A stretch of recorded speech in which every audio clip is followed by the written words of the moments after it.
The moment he grabbed her jaw and forced the room to see the bruise, every laugh died, every fork froze midair, and that's when the men in the back booth realized they'd made a fatal mistake.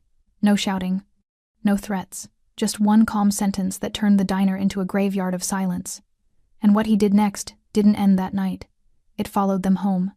If this story pulled you in, make sure to hit that subscribe button so you never miss what's coming next. I've got another unforgettable story dropping tomorrow. And while you're here, jump into the comments and tell me where you're watching from. I love seeing our community from all around the world. Alright, let's get back into it. They say you can tell a lot about a person by the way they treat those who serve them. Late-night diners are places where suffering hides in plain sight. Exhausted smiles masking deeper wounds. Fear folded neatly beneath uniforms and forced pleasantries. Pain swallowed between coffee refills and whispered thank yous. For most customers, it's easier to look away, to leave a tip and pretend everything's fine. But not for him. That night, Emilio Rojas sat in booth 7 and noticed what everyone else had trained themselves to ignore: the faint purple shadow beneath Martha's eye, and the way her entire body tensed whenever she approached the back corner table.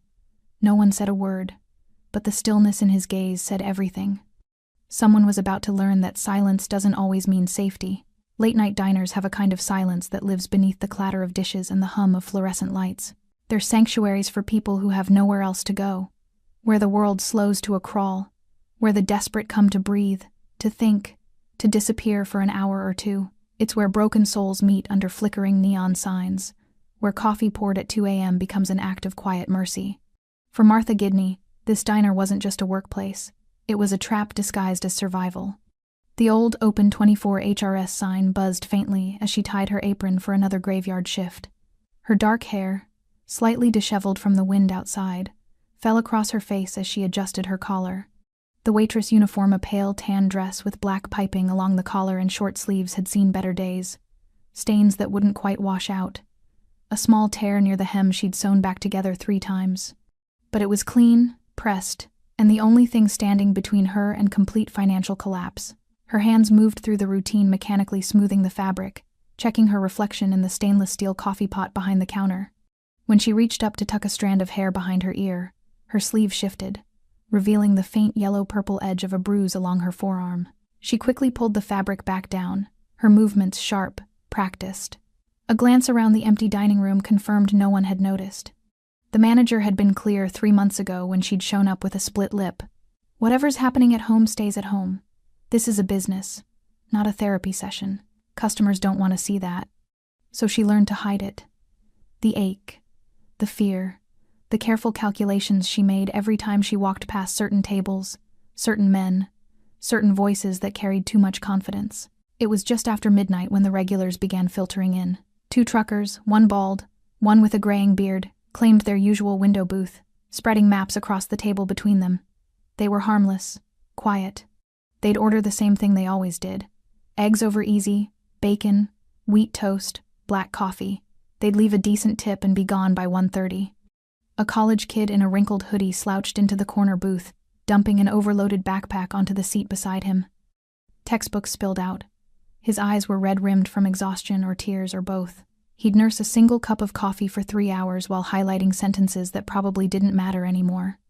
And then there was the back booth, the one near the restrooms, tucked into the shadows where the overhead lights didn't quite reach. 3 men sat there, sprawled across the cracked red vinyl like they owned it. The biggest one, thick-necked, tattooed forearms, cruel smile, always ordered the most food and ate the least. The one beside him, wiry and fidgety, laughed too loud at jokes that weren't funny. The third man, older, with slicked-back hair and a gold watch that caught the light, never looked at Martha's face, only her body, only the parts of her he felt entitled to evaluate. They'd been coming in for weeks now, and every night, their behavior got bolder. Martha had learned to approach their table last, to keep her answers short, to never bend down to wipe their table if she could avoid it. She'd learned that laughing at their comments made them escalate, ignoring them made them angry. There was no right response, only degrees of wrong, so she survived in the narrow space between. The door chimed. Everyone looked up instinctively, truckers, college kid, even the men in the back booth. It was a reflex in places like this. You always checked who was walking through the door after midnight. The man who entered moved like he'd already assessed every exit before stepping inside. Dark suit jacket, perfectly tailored, worn over a black shirt with no tie. His hair was dark and neatly combed back, revealing a face that could have been handsome if it weren't so severe. But what made people's eyes linger, what made the room feel suddenly smaller, were the tattoos that crawled up the left side of his neck. Not the sloppy kind, the kind that told stories, the kind that had been earned. Emilio Rojas didn't look around like someone trying to find a seat. He chose booth 7, center of the room, back to the wall, clear sightlines to every table, and both exits, and sat down with the calm of someone who'd done this 1,000 times before. Martha grabbed a coffee pot and a menu, forcing her professional smile into place. Her ribs still ached from 2 nights ago. The bruise beneath her left eye had faded to a dull purple yellow, but under the diner's harsh fluorescent lights, it was impossible to miss. She approached booth 7, notepad ready. "Coffee?" she asked, keeping her voice light, neutral. Emilio looked up, and that's when everything shifted. He didn't glance at her bruise the way most people did, a quick, uncomfortable flicker before looking away. He didn't pretend not to see it. He didn't offer false sympathy or ask intrusive questions. He simply looked at it, then at her eyes, then back at the bruise. A deliberate, unflinching acknowledgement that someone had hurt her and that he had seen it. Martha's breath caught. Her fingers tightened around the coffee pot handle. "Coffee's fine," Emilio said quietly. His voice was low, measured, carrying the kind of authority that didn't need volume. She poured, her hand trembling just slightly. A drop splashed onto the saucer. She set the pot down, pulling out her notepad to take his order, but before she could speak, his hand moved, not toward her, toward the edge of the table. His fingers adorned with a single silver ring tapped twice against the laminate surface. A small gesture. Almost nothing, but his eyes never left hers. "Take your time," he said. It wasn't kindness in his voice. It was something else. Something that felt like a promise she didn't understand yet. Martha nodded, retreating to the counter, her pulse hammering in her throat. She didn't know who Emilio Rojas was. She didn't know what he did, where he came from, or why he'd walked into this rundown diner on this particular night. But she knew one thing with absolute certainty. He had seen her, really seen her, and somehow, that was more terrifying than anything the men in the back booth had ever done. Emilio Rojas had learned long ago that most people revealed themselves in the first 5 minutes. The way they carried their shoulders, the rhythm of their breathing, the micro-expressions that flashed across their faces before they remembered to hide them. He'd built an empire on that knowledge. Sitting in booth 7, he didn't need to look directly at Martha to track her movements. Peripheral vision told him enough. The way she favored her left side when she walked, the slight hitch in her breath when the men in the back booth called out to her, the practiced smile that never quite reached her eyes. He'd seen 1,000 versions of this story. Different cities, different faces, same ending, unless someone interrupted the pattern. Emilio lifted his coffee cup, taking a slow sip while his eyes swept the diner with methodical precision. The truckers were harmless working men too tired for trouble. The college kid was drowning in his own problems, oblivious to everything beyond his textbooks. The cook in the back, visible through the kitchen window, moved with the exhausted efficiency of someone who'd stopped caring years ago. Then there were the 3 men. The big one, crew cut, neck like a tree trunk, sat with his legs spread wide, taking up more space than necessary. Alpha posture. The kind of man who'd never been told no, and wouldn't recognize the word if he heard it. The wiry one beside him couldn't sit still, drumming fingers, bouncing knee. Eyes that darted around the room looking for reactions to his friend's jokes. A follower, dangerous only in groups. The older one, expensive watch, slicked hair, manicured hands, was the Jinjun problem. He had the stillness of someone who'd orchestrated violence without ever dirtying his own hands. The way he looked at Martha wasn't lust. It was ownership. Like she was property he'd already purchased, just waiting for delivery. Emilio had dealt with men like this before. They usually ended up regretting their certainty. Martha passed by his table carrying plates for the truckers. She moved like someone navigating a minefield, each step carefully calculated to avoid triggering an explosion.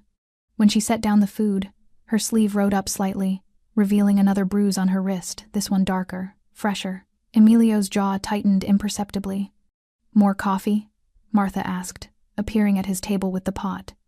She kept her distance, hovering just outside arm's reach, a barrier she'd learned to maintain. "Please."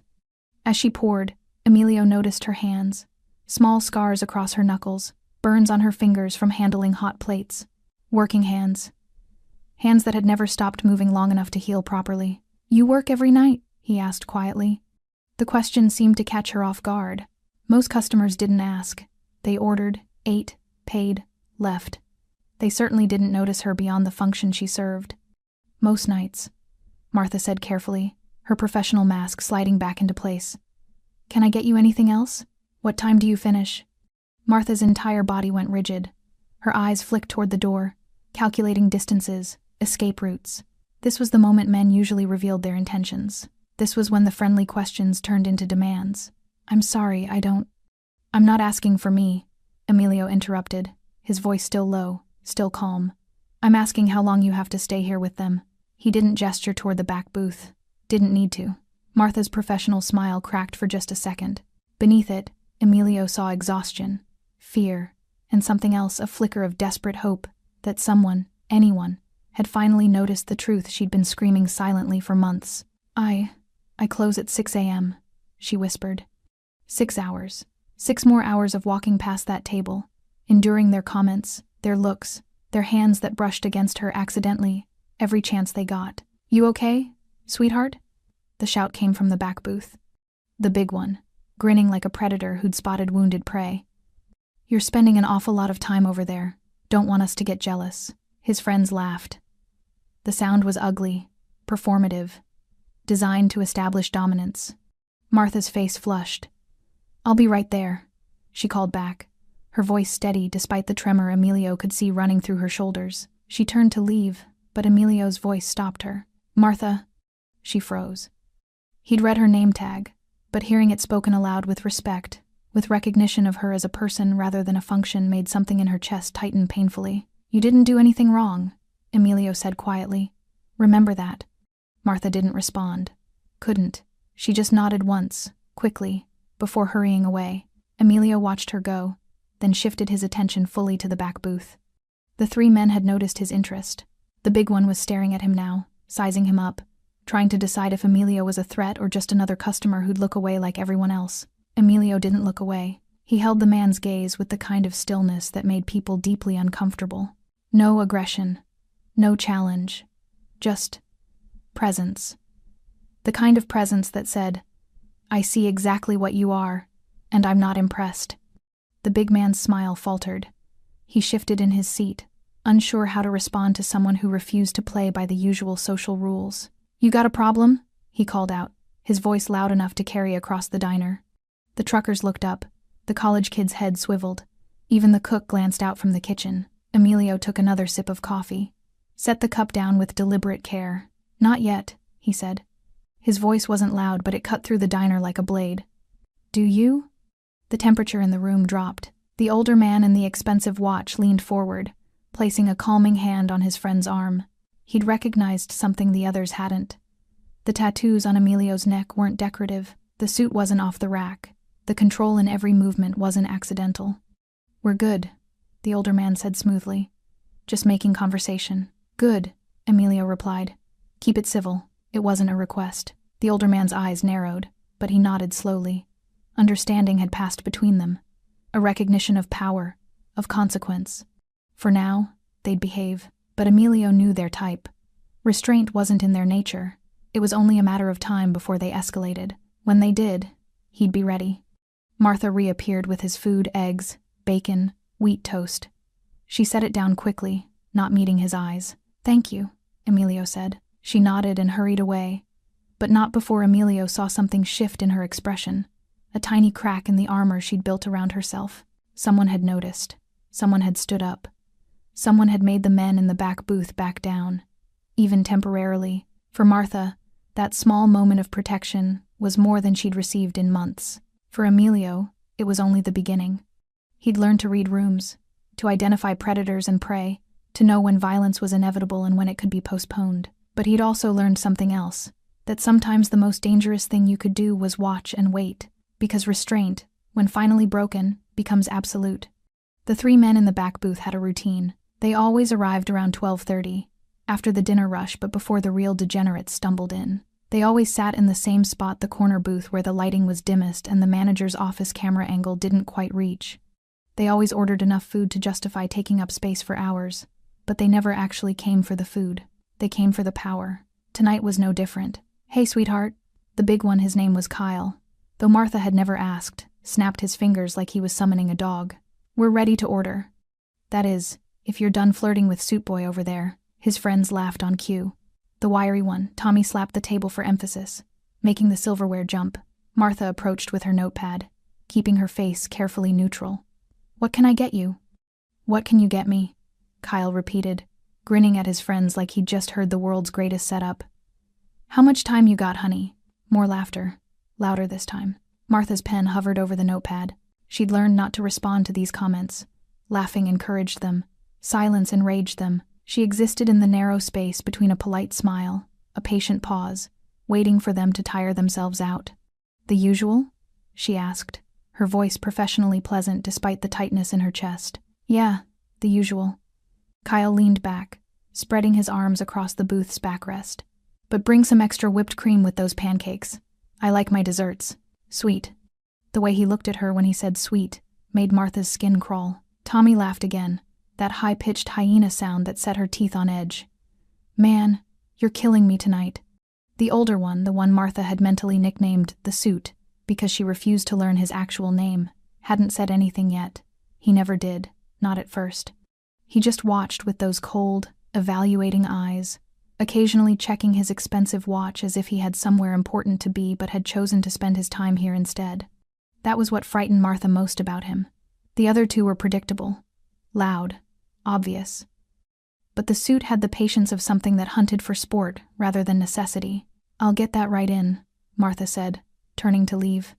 Kyle's hand shot out, fingers wrapping around her wrist, not hard enough to bruise. He was careful about that. Always careful to stay just on the edge of what could be called playful, but firm enough to stop her, firm enough to remind her that he could. Hold on," he said, his grin widening. "Where's the fire? Sit with us a minute. Take a break." Martha's heart hammered against her ribs. She could feel every customer's eyes on them. The truckers had stopped eating. The college kid had looked up from his textbooks. Even the cook had paused at the kitchen window, but no one moved. No one said anything. This was the pattern. This was always the pattern. People noticed. People saw. But intervention required courage, and courage could get you hurt. "I can't," Martha said quietly, trying to pull her wrist free. "I have other tables." Kyle's grip tightened just slightly. "1 minute. Come on. We're your best customers, aren't we?" They weren't. They tipped terribly despite ordering for hours. But Martha had learned that facts didn't matter in moments like these. "Let her go." The voice came from booth 7. Emilio hadn't stood up, hadn't raised his voice. But something in the way he spoke made every head in the diner turn. Kyle's grin froze. "Excuse me?" "Let her go," Emilio repeated, same tone, same volume, as if he were commenting on the weather rather than issuing a command. For a moment, nobody moved. The diner held its breath. Then Kyle's face twisted into something uglier. He released Martha's wrist, but only so he could turn his full attention to Emilio. "This your girl or something? She yours?" "She's nobody's," Emilio said quietly. "That's the point you seem to be missing." Tommy's laughter had died. He glanced nervously between Kyle and Emilio, suddenly aware that the energy in the room had shifted into something dangerous. The Suit finally spoke, his voice smooth and controlled. "We're just having fun. No harm meant. Right, sweetheart?" He looked at Martha expectantly, waiting for her to perform the ritual denial, to laugh it off, to say everything was fine so everyone could go back to pretending they hadn't seen anything. Martha's mouth opened, but no words came out. Because across the diner, Emilio was looking at her. Not with pity, not with anger, just acknowledgement. A steady gaze that said, "Tell the truth. I'm here." "It's not fun," Martha heard herself say, her voice barely above a whisper. "It's never fun." The silence that followed felt like the moment before lightning strikes. Kyle's face flushed red. "What did you just—" "You heard her." Emilio stood up slowly, smoothing his jacket. He didn't walk toward the back booth. Didn't need to. Just standing was enough. Just the promise of movement was enough. The Suit's eyes narrowed, reassessing. His hand moved to Kyle's shoulder, applying pressure. A signal. Not now. Not here. Not with witnesses. "We should probably get going anyway," the Suit said calmly, pulling out his wallet. He dropped 2 20s on the table, less than half what they owed, and stood. Early morning tomorrow. Kyle looked like he wanted to argue, wanted to salvage his wounded pride. But the suit's grip on his shoulder tightened. Let's go. They filed out of the booth, Kyle shooting venomous looks at both Martha and Emilio. Tommy scurried behind them like a kicked dog. The suit paused at the door, looking back one more time, not at Emilio, at Martha. The look said, "This isn't over. You made a choice tonight, and choices have consequences." Then they were gone, the door chiming softly behind them. The diner slowly exhaled. The truckers went back to their food. The college kid returned to his textbooks. The cook disappeared into the kitchen. Within 30 seconds, everyone had returned to the comfortable fiction that nothing significant had happened. Everyone except Martha. She stood frozen in the middle of the diner, her wrist still tingling where Kyle had grabbed her. Her heart was racing, but not entirely from fear. Something else was mixing with the adrenaline, something that felt dangerously close to hope. Emilio sat back down, picking up his coffee like the last 5 minutes hadn't happened. Martha approached his table slowly, her notepad clutched against her chest like a shield. "Thank you," she whispered. Emilio looked up. "Don't thank me yet." "What do you mean?" His eyes met hers, and for the first time that night, she saw something that looked like regret. "Men like that don't forgive embarrassment," he said quietly. "They'll be back." Martha's hands shook as she poured coffee for the truckers an hour later. The liquid sloshed dangerously close to the rim, and she had to set the pot down to steady herself. "You all right, miss?" the bald trucker asked, genuine concern creasing his weathered face. "Fine," Martha lied, forcing that practiced smile back into place. "Just tired," but she wasn't fine. Emilio's words echoed in her head on an endless loop. "They'll be back." She knew he was right. She'd known it the moment the suit looked at her from the doorway, that cold, calculated promise that this wasn't over. The men had left, but they'd taken something with them. Her illusion of safety. The carefully maintained fiction that if she just kept her head down, smiled through the comments, laughed at the jokes, everything would be manageable. She'd broken the script tonight, and there would be a price for that. The rest of her shift passed in a blur of mechanical movements. Refill coffee, clear tables, wipe counters. Smile, repeat. But her mind was elsewhere, cycling through scenarios, each one worse than the last. What if they came back tomorrow?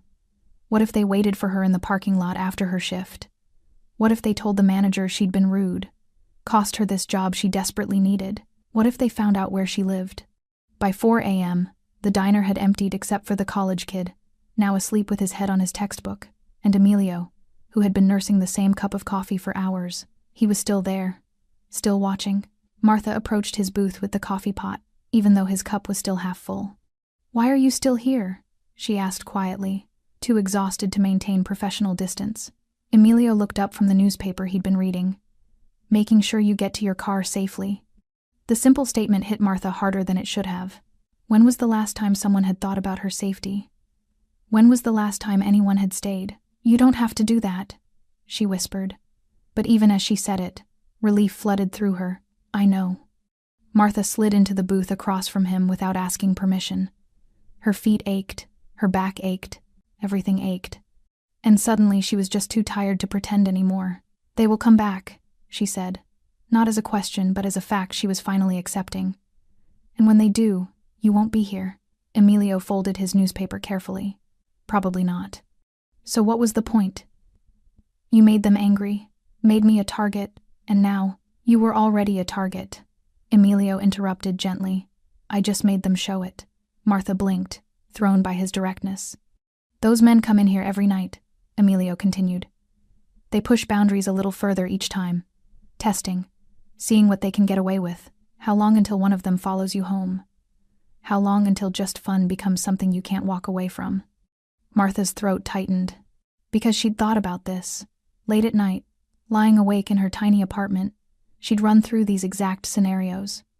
She'd told herself she was being paranoid, that she was overreacting, that if she just kept managing the situation, it would never escalate.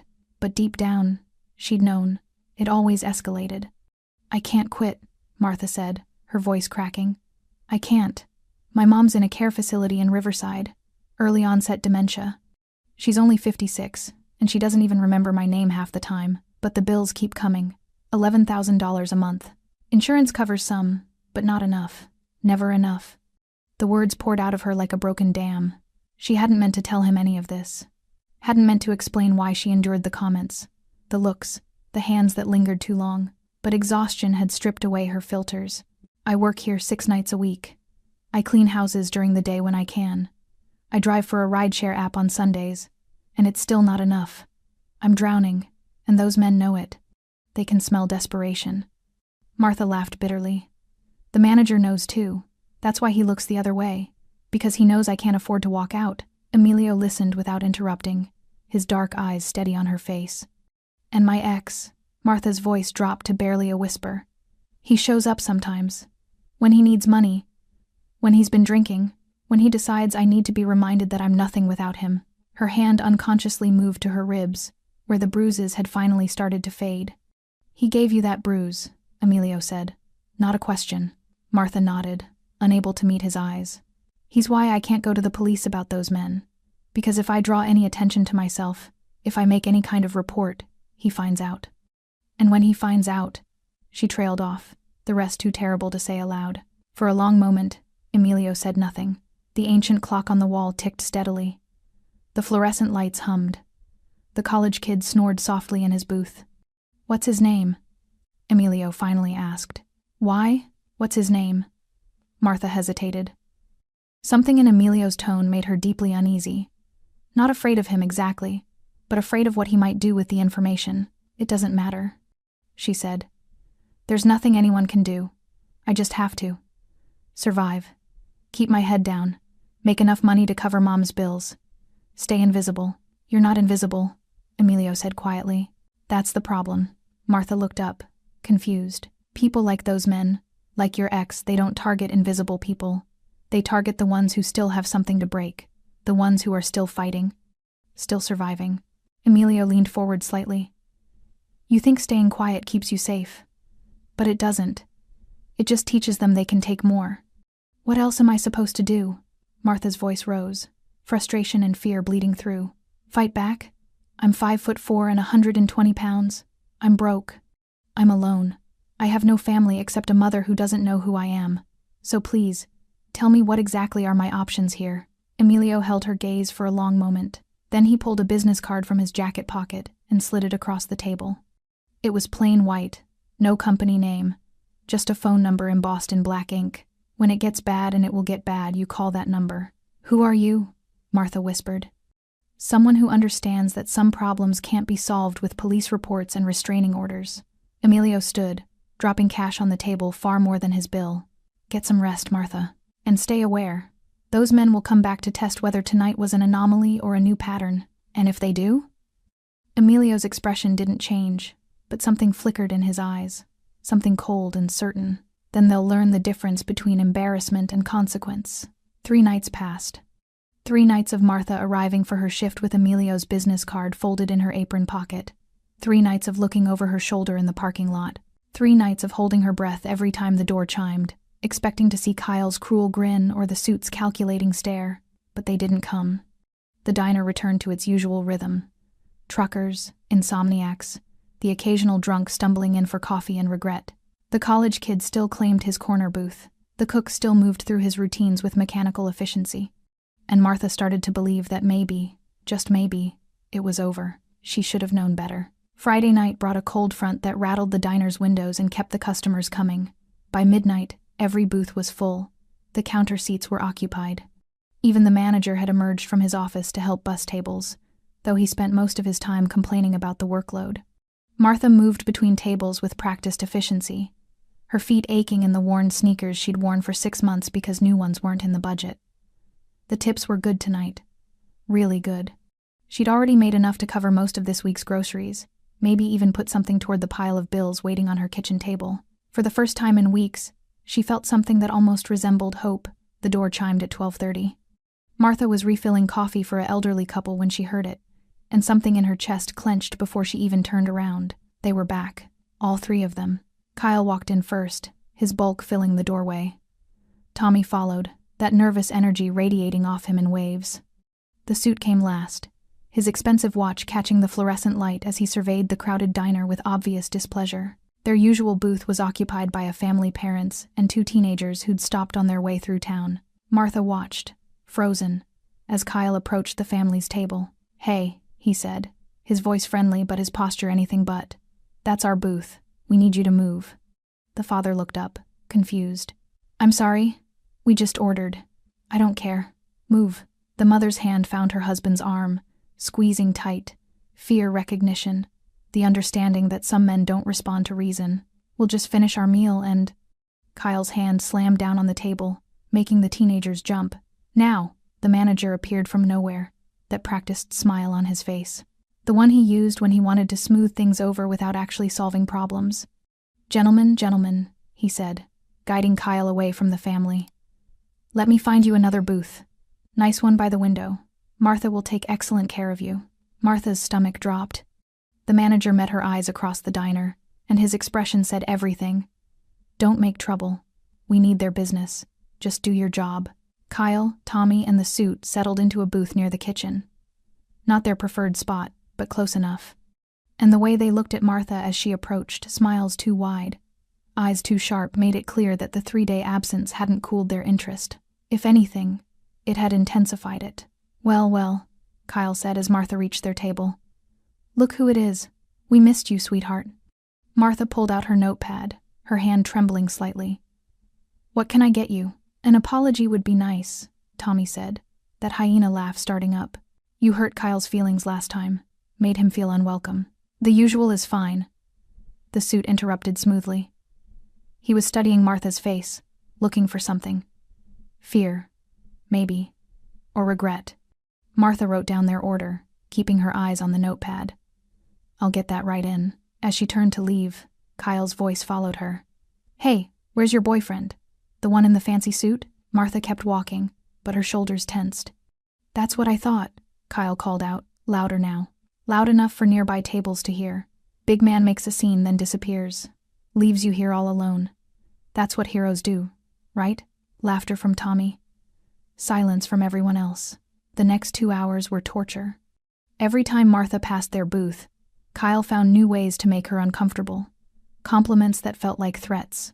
Questions that demanded personal answers. His leg stretched out into the aisle, so she had to step over it, or around it, or ask him to move, which he did slowly, mockingly, making a show of his cooperation. Tommy kept up a running commentary, narrating Martha's movements like a sports announcer. "And there she goes, folks. Look at that hustle, that dedication." The suit said little, but his silence was worse. He watched, waited, occasionally checking his watch as if he had a schedule, a plan that Martha wasn't privy to. The other customers pretended not to notice. The manager stayed in his office. The cook kept his head down. This was the pattern. This was always the pattern. Around 2:30, the diner started to empty. The family had left hours ago. The elderly couple had paid and gone. Even the truckers had finished their meal and hit the road. Soon it was just Martha, the college kid asleep in his corner, the cook, and the 3 men. And that's when everything changed. Kyle stood up as Martha passed, blocking her path to the kitchen. "Excuse me," Martha said quietly, trying to step around him. He moved with her, maintaining the blockade. "Where you going? We're not done talking. I have other tables." "No, you don't." Kyle gestured at the empty diner. "It's just us, so why don't you stop being such a bitch and sit down for a minute?" The word hung in the air like a slap. Martha's face flushed. "I need to get back to work." "I think you need to learn some manners." Kyle's hand reached out, not for her wrist this time, for her face. His fingers brushed her jaw, tilting her chin up, forcing her to meet his eyes. "See? That's better. Now we can talk like—" "Get your hand off her." The voice came from the doorway. Everyone turned. Emilio Rojas stood just inside the diner, snowflakes melting on his dark jacket. His hair was slightly disheveled from the wind, and there was something different about his expression tonight, something that made the temperature in the room plummet. He wasn't here to watch anymore. Kyle's hand dropped from Martha's face, but his posture remained aggressive. "You again. What, you stalking her or something?" Emilio didn't answer. He just walked forward, each step measured and deliberate, until he was standing directly in front of Kyle. Close enough that Kyle had to choose, step back, or stand his ground. Kyle chose wrong. "I asked you a question," he said, puffing out his chest. Emilio's hand moved with startling speed, not striking, not threatening, just reaching out to take Martha's jaw in his hand, the same way Kyle had moments before. But there was nothing aggressive in the gesture. Nothing possessive. It was gentle, deliberate, a statement. Time seemed to slow as Emilio's hand cupped Martha's jaw. Not roughly, not with the claiming entitlement Kyle had shown, but with a controlled gentleness that was somehow more commanding than any show of force could have been. He tilted her face slightly, angling it toward the harsh fluorescent lights overhead. The bruise beneath her eye, now faded to a sickly yellow-green, became impossible to ignore under that brightness. Every person in the diner could see it clearly now. The shape of it, the age of it, the story it told. Martha's breath caught in her throat. She should pull away, should say something, but Emilio's dark eyes held hers with an intensity that pinned her in place. "Look at her," Emilio said quietly. The words weren't loud, weren't shouted, but something in his tone made them impossible to ignore. Kyle shifted uncomfortably. "Man, what the hell are you?" "Look at her." Emilio's voice dropped even lower, each word precise and measured. "Really look at what you've been doing, at what you think is funny." The diner had gone completely silent. The hum of the refrigerators, the tick of the old clock. Even the college kid had woken up, watching with wide, frightened eyes. Tommy had stopped laughing. His knee bounced frantically under the table, nervous energy seeking an outlet. The suit leaned back in the booth, his expression carefully neutral, but his hand had moved to his pocket, calculating, assessing whether this situation required intervention. Emilio's thumb brushed gently across the bruise on Martha's face. Not enough to hurt, just enough to draw every eye in the room to it. "This is what you've been terrorizing," he continued, still in that deadly quiet voice. "A woman working 2 jobs to pay for her mother's care. A woman who comes here every night because she has no other choice. And you—" His eyes shifted to Kyle. "You saw that desperation and thought it made her yours to torment." "We were just having fun," Tommy blurted out. "We didn't mean—" "Fun." Emilio's jaw tightened.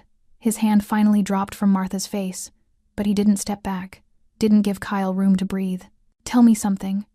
When you grab her, when you corner her, when you make comments about her body, her smile, what you'd like to do to her, does she laugh?" Kyle's face flushed red.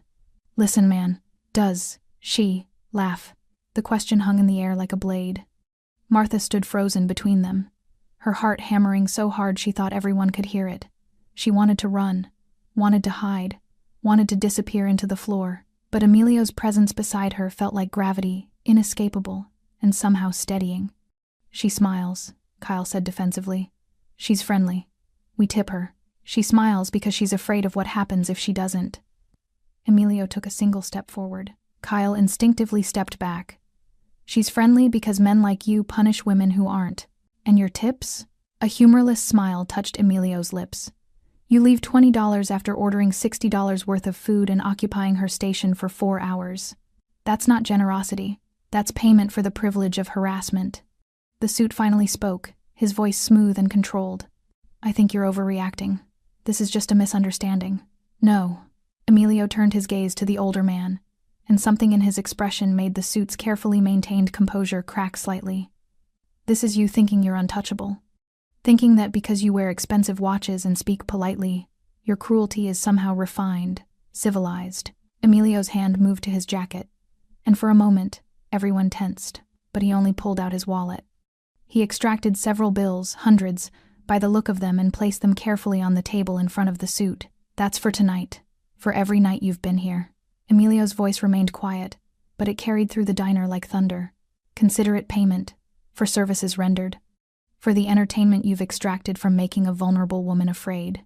The suit stared at the money, his face darkening. "Take it," Emilio continued, "because that's the last time you'll ever step foot in this diner. The last time you'll look at her. The last time you'll speak to her." Kyle found his courage somewhere in his humiliation. "You can't tell us where we can and can't." Emilio's hand shot out, not striking, but gripping Kyle's shoulder with enough force to make the bigger man wince. "This is me being polite," Emilio said, and for the first time, something dangerous flickered in his voice, something that suggested he had been restraining himself all along, and that restraint had limits. "This is me giving you a chance to walk away with nothing more than embarrassment. Do you understand what I'm offering you?" Kyle's bravado crumbled. Up close, with Emilio's hand on his shoulder and those cold, certain eyes boring into him. He finally understood. This wasn't a customer. This wasn't someone who would back down or be intimidated. This was something else entirely. "Yeah," Kyle mumbled. "Yeah, I understand." "Good." Emilio released him, smoothing the wrinkled fabric of Kyle's shirt with casual precision. "Then leave." Tommy was already sliding out of the booth, eager to escape. Kyle followed, his face flushed with shame and suppressed rage. The suit remained seated for a moment longer, his eyes locked on Emilio. "Do you have any idea who you're threatening?" he asked quietly. Emilio smiled. It wasn't warm. "Do you?" Something passed between them. A recognition. An understanding of territory and consequence. The suit stood slowly, leaving the money on the table. "This isn't over." "Yes," Emilio said simply. "It is." The three men walked toward the door, Kyle's fists clenched, Tommy practically running, the suit maintaining his composure until the very end. At the doorway, the suit paused and looked back, not at Emilio. At Martha, one last attempt at intimidation.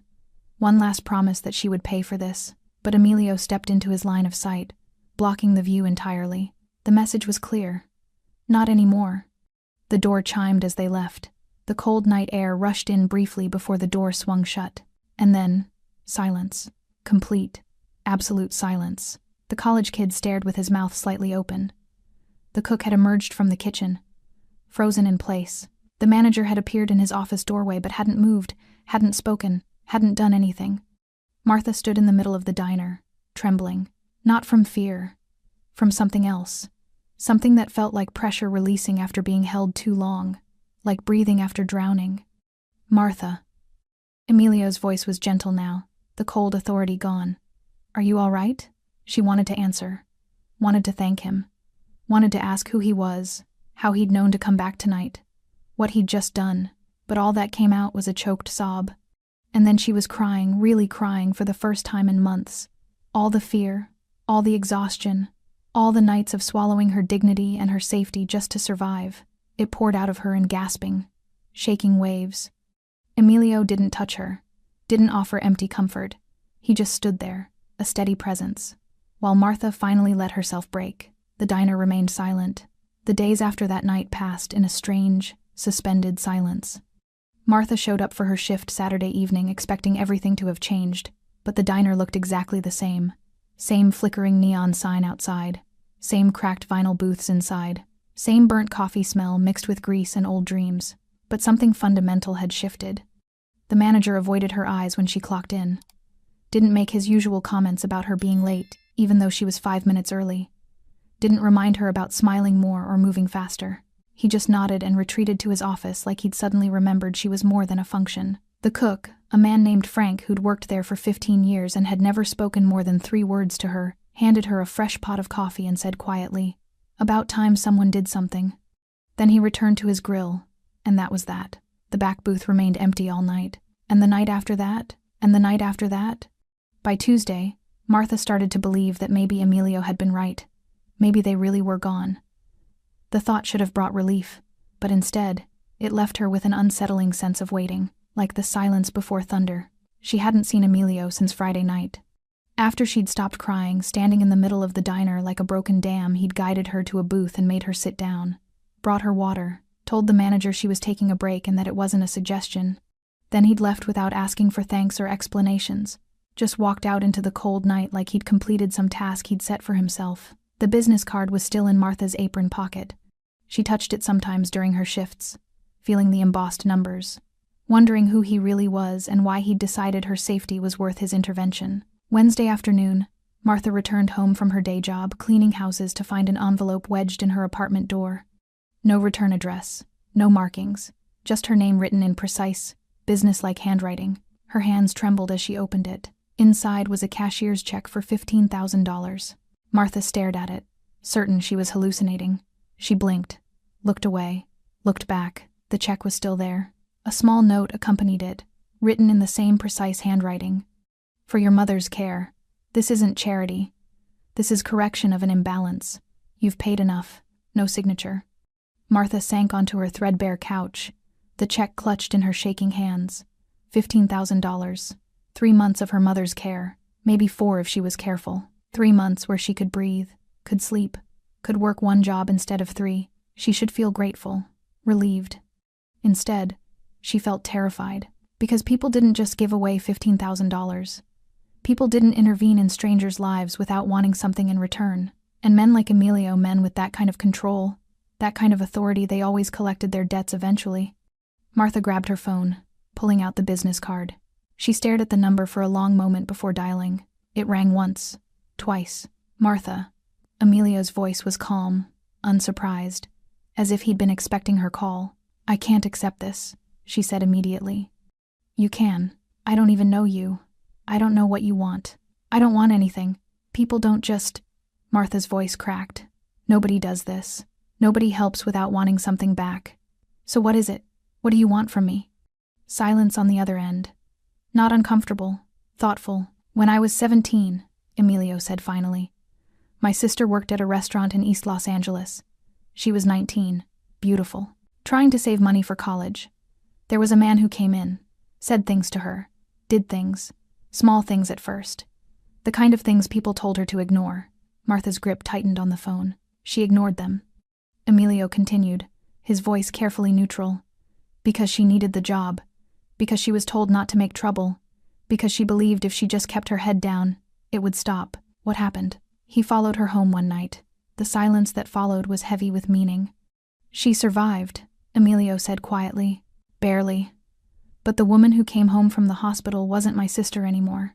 She was someone fear had hollowed out and reconstructed. She never went back to school. Never trusted anyone enough to get close again. She's alive, but she's not living," Martha finished softly. "No," Martha's throat tightened. "I'm sorry. Don't be sorry. Just understand. I couldn't help her because I was a kid who didn't know what I was seeing until it was too late. But I'm not that kid anymore. And when I see the same pattern starting," he paused, "I stop it. The money isn't about you owing me. It's about you having options. Choice. The ability to walk away from situations that put you in danger. That's all." Emilio's voice softened slightly. "You don't have to trust me, Martha. You don't have to like me. But you do have to cash that check and take care of your mother. Because that's what you've been trying to do all along, and you deserve help doing it." Martha wiped her eyes with the back of her hand. "Those men, the ones from the diner, where are they?" Another pause. "Gone. Gone where? Does it matter?" "Yes," Martha said firmly. "It matters. Because if you hurt them, if you did something illegal, then I'm part of that. And I need to know. No one got hurt?" Emilio said. "Not physically. But they learned that their behavior has consequences. That there are people watching. That invisibility isn't the same as being untouchable." "That's not really an answer. It's the only answer I can give you." Martha stared at the check in her hand. $15,000. Safety. Time. The ability to breathe without drowning. "What are you?" she asked quietly. "Really?" "Someone who understands that the systems we're supposed to trust don't always protect the people who need it most. So I do what those systems can't, or won't. That's vigilante justice. That's practical mercy." Martha stood, walking to her window. Outside, the sun was setting over the shabby apartment complex, painting everything in shades of orange and gold. How many other people in this building were drowning like she had been? How many were one emergency away from complete collapse? "The suit, the older man, he said it wasn't over," Martha said. "He looked at me like he was making a promise." He was. "And now?" "Now he understands that some promises are too expensive to keep. You threatened him. I educated him." Despite everything, the fear, the confusion, the moral complexity of what Emilio represented, Martha almost smiled. What if he doesn't stay educated? What if they come back? They won't. Emilio's certainty was absolute. "But if I'm wrong, you have my number." "And Martha?" "Yes? You didn't break by speaking up Friday night. You were already broken by staying silent. All you did was start healing." The call ended before Martha could respond. She stood by the window for a long time, watching the sunset fade to darkness, the check still clutched in her hand. Emilio was right about one thing. She had been broken, shattered by fear and necessity, and the slow erosion of believing she deserved better. But something had changed Friday night. Not when Emilio intervened. When she'd said, "It's not fun. It's never fun." When she'd finally told the truth out loud. That was when the breaking had stopped, and the healing had begun. Martha deposited the check Thursday morning. The bank teller had looked at the amount, then at Martha's worn jacket and tired eyes, and asked 3 times if she was sure it was legitimate. Martha had simply nodded, watching as $15,000 transformed from paper to numbers on a screen. Real, tangible, impossible. She called the care facility from the bank parking lot, her hands shaking so badly she could barely hold the phone. "I can pay," she told the billing coordinator. 3 months, maybe 4. "I can pay." The woman on the other end had congratulated her warmly, professionally, not knowing that those words represented the difference between Martha's mother having care and being transferred to a state facility where dignity went to die. Martha sat in her car for 20 minutes after the call ended, just breathing. That night, she arrived at the diner early. The manager was restocking supplies when she walked in, and he actually looked up from his clipboard. "You're here," he said, as if her reliability had suddenly become noteworthy. "I'm always here." He had the decency to look uncomfortable. "About Friday night, those men. I should have—" "Yes," Martha interrupted quietly. "You should have." The manager's face reddened. "I was trying to avoid trouble. For everyone. You understand." "I understand that trouble was already here. You just didn't want to see it because addressing it would have been inconvenient." Martha tied her apron, her movements precise and controlled. "But I also understand that I need this job, so we're going to move forward. And if anyone treats me or any other server the way those men did, you're going to handle it. Immediately. Not later. Not with excuses. Immediately." The manager opened his mouth, closed it, then nodded slowly. Fair enough. It wasn't an apology, but it was acknowledgement. Martha would take it. The shift passed quietly. Regular customers. Normal orders. The back booth remained empty, and every hour it stayed that way. Martha felt something inside her chest loosen slightly. Around 11, the door chimed. Martha looked up automatically, and her breath caught. Emilio walked in, dressed differently than before. Dark jeans instead of dress pants. A simple black jacket instead of the suit. He looked almost ordinary if you ignored the tattoos on his neck and the way he moved through space like he owned it. He chose booth 7 again. His booth, apparently. Martha approached with coffee and a menu, trying to calm her racing heart. "You didn't have to come back," she said quietly as she poured. "I know. Are you checking on me?" Emilio's eyes met hers. "I'm having coffee. You happen to work here." Despite herself, Martha smiled slightly. "Right. Coffee. At 11 p.m. on a Thursday. I keep unusual hours." She set the pot down. "Thank you. For the check. For everything. I don't know how I'll ever—" "You won't." Emilio interrupted gently. "That's the point. This wasn't a transaction, Martha. It was just balance, balance," she repeated. "The world takes from people like you, people who are trying, who are surviving, who deserve better. Sometimes it needs to give back." He glanced at the menu without really seeing it. "I just helped facilitate that." Martha slid into the booth across from him without asking. Her manager would probably disapprove, but something told her he wouldn't say anything this time. "Who are you?" she asked. "Really?" Emilio was quiet for a moment. "Does it matter?" "Yes, because you're in my life now. You've changed things, and I don't even know your last name." "Rojas. Emilio Rojas." "What do you do, Emilio Rojas?" He smiled slightly.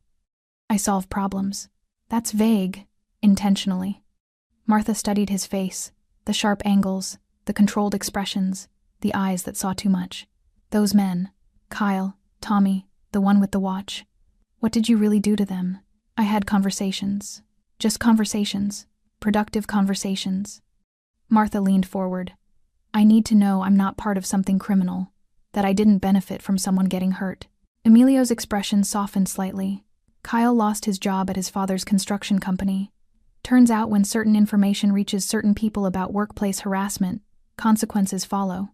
Tommy's probation officer received an anonymous tip about parole violations. Nothing violent, just facts reaching people who could act on them. And the suit? His real name is Gerald Kramer. He owns 3 businesses in this county. All of them are now under audit by the State Tax Commission. Emilio's smile was cold. Sometimes the most effective punishment is simply ensuring people face the consequences they've been avoiding. You destroyed their lives. No, I removed their ability to destroy others. Emilio's voice was firm. Those men made choices, for years probably, hurting people, intimidating them, believing their money or connections made them immune. I just ensured the immunity expired. Martha sat back, processing. That's not how the system is supposed to work. The system wasn't working. For you. For countless others. Emilio met her eyes steadily. I'm not a good man, Martha. I won't pretend to be. But I'm useful. And sometimes usefulness matters more than goodness. They sat in silence for a moment, the diner humming around them. My ex, Martha said suddenly. The one who gave me the bruise. He showed up yesterday. Outside my apartment. Emilio's entire demeanor changed. The casual posture vanished, replaced by focused intensity. Did he touch you? No. He just stood there, watching, making sure I knew he could find me whenever he wanted. What's his name? Martha hesitated. This was the line. Once she crossed it, there was no going back. His name, Emilio repeated quietly. Brandon Wells. Emilio pulled out his phone, typing quickly. Address? Martha gave it to him, the words feeling like both betrayal and liberation. He won't bother you again, Emilio said simply. You can't just... I can. And I will. He looked up from his phone. You've carried this alone long enough. The following week, Martha's life began to transform in ways both subtle and profound. Brandon stopped appearing outside her apartment, stopped calling from blocked numbers at 3 a.m., stopped sending messages that oscillated between apologies and threats. He simply vanished from her life as completely as if he'd never existed. Martha didn't ask Emilio what he'd done, partly because she was afraid of the answer, mostly because the relief of finally being able to sleep without fear was too precious to complicate with moral questions. She used the money to pay her mother's care facility through March. Then she quit her weekend rideshare job, quit cleaning houses on Tuesday afternoons. For the first time in 2 years, she had time to breathe. The diner felt different now, too. The manager had hired a second server for the graveyard shift, a young woman named Isabel who'd moved to town escaping her own demons. On Isabel's first night, a customer made a comment about her accent, his tone dripping with disdain. Martha was at his table before he'd finished speaking. That's inappropriate, she said firmly, not loudly, but with absolute conviction. Apologize or leave.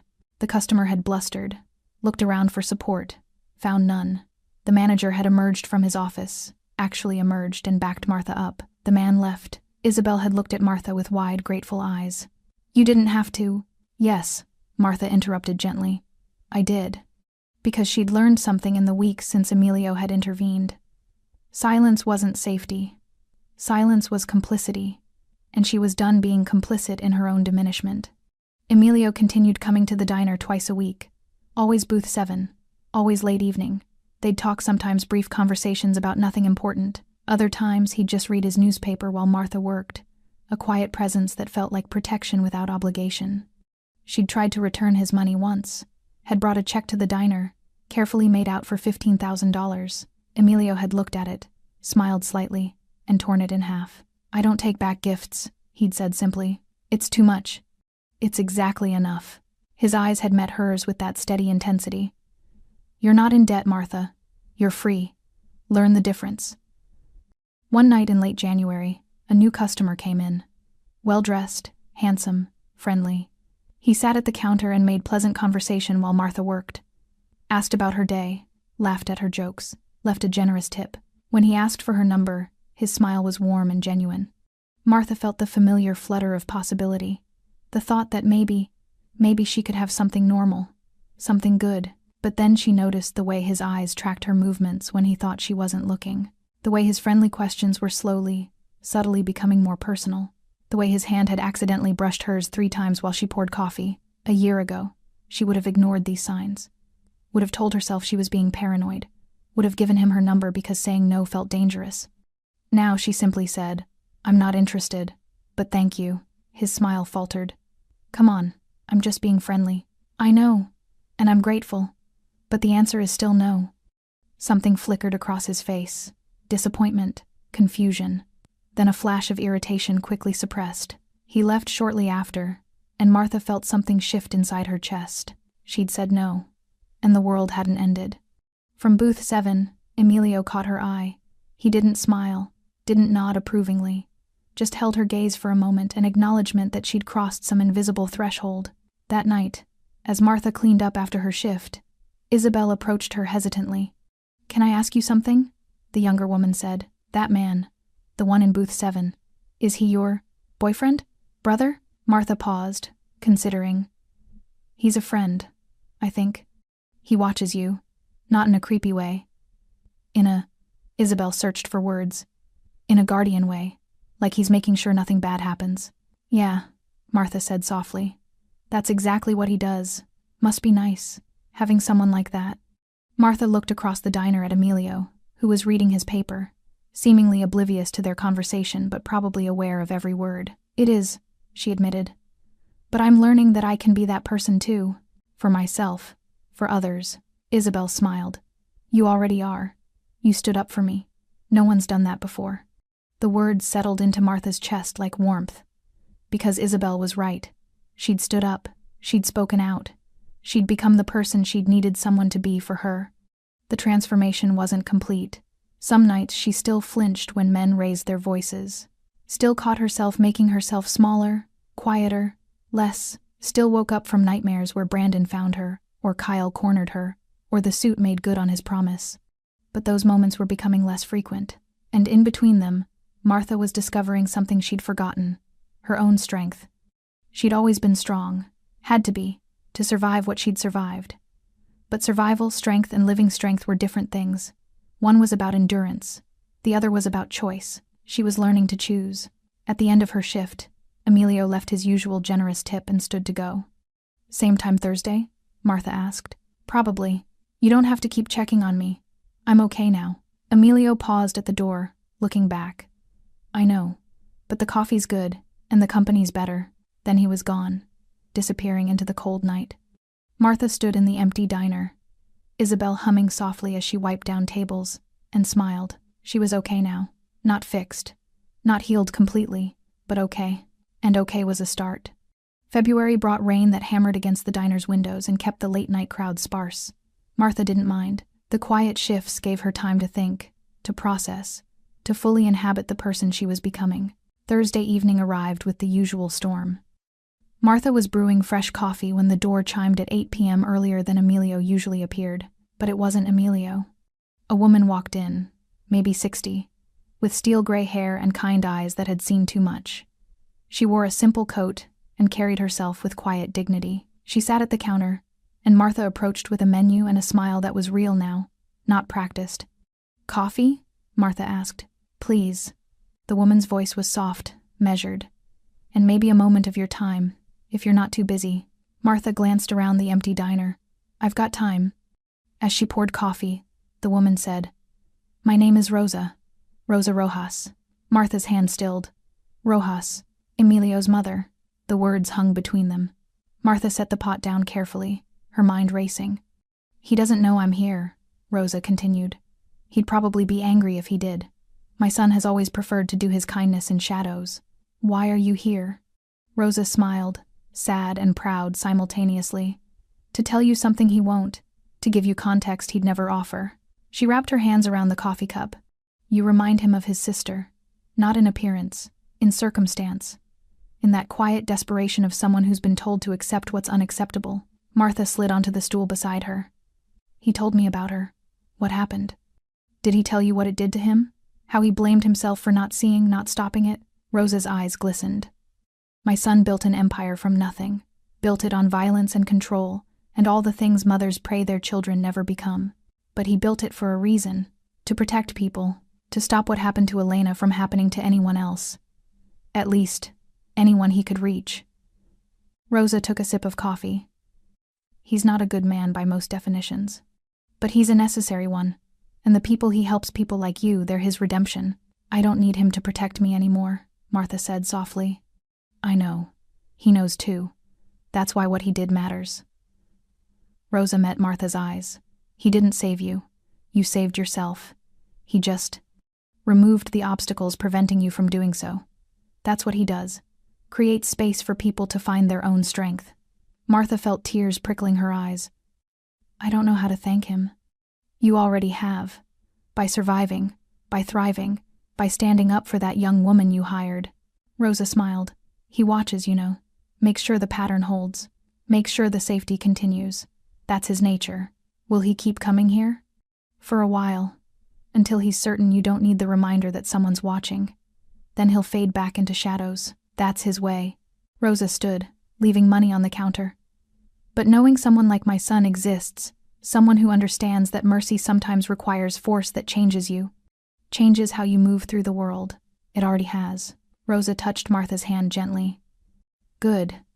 Because the world needs women like you. Women who've been broken and learned to rebuild themselves stronger than before. Women who remember what it felt like to need help and make sure others receive it. After Rosa left, Martha stood alone in the quiet diner, rain drumming steadily against the windows. Emilio arrived an hour later, shaking water from his jacket. "You're late," Martha said, pouring his coffee. "Traffic. Your mother came by." Emilio's hand froze halfway to his cup. "Did she?" "She told me about Elena, about you, about why you do what you do. She talks too much. She's proud of you, worried about you, both at the same time." Emilio sighed, a rare break in his controlled demeanor.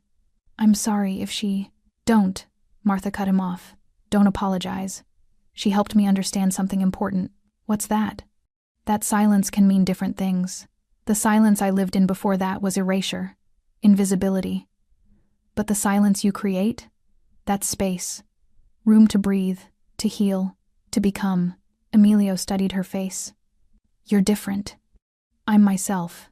Maybe for the first time in years, they sat in comfortable quiet, the storm outside a distant soundtrack. "I won't be able to come as often," Emilio said eventually. "There are other situations, other people who need space," Martha finished. "I know, and that's okay, because you were right. I'm not in debt to you. I'm just grateful, and I'll carry that forward. For others who need what you gave me, which was—" Martha smiled. "Permission to stop accepting the unacceptable, and the safety to do something about it." Emilio stood to leave, dropping his usual tip, still generous, still understated. At the door, he paused. "Martha?" "Yes?" "You were never weak. You were never broken. You were just tired." His dark eyes held hers. "Don't forget that." Then he walked out into the rain, and Martha knew she might not see him again for a while. Maybe ever. But that was okay, because the space Emilio Rojas had created through intervention, through protection, through his quiet, uncompromising refusal to let cruelty go unchallenged, that space remained. And Martha would guard it fiercely, for herself, for Isabel, for every person who walked through the diner's doors carrying wounds they'd been told to hide. The rain continued. The coffee brewed. The night stretched ahead. And Martha Gidney, waitress, survivor, guardian of her own dignity, smiled. Because she was free, not because someone had saved her, but because someone had believed she was worth saving, and in learning to believe it herself, she'd become unbreakable. Thanks for staying with this story, right till the final moment. You're the reason these stories come alive. If you're ready for another powerful journey, just tap the next video on your screen. And before you go, leave a quick comment and rate this story from 1 to 10. I'm excited to see your thoughts and connect with you down there.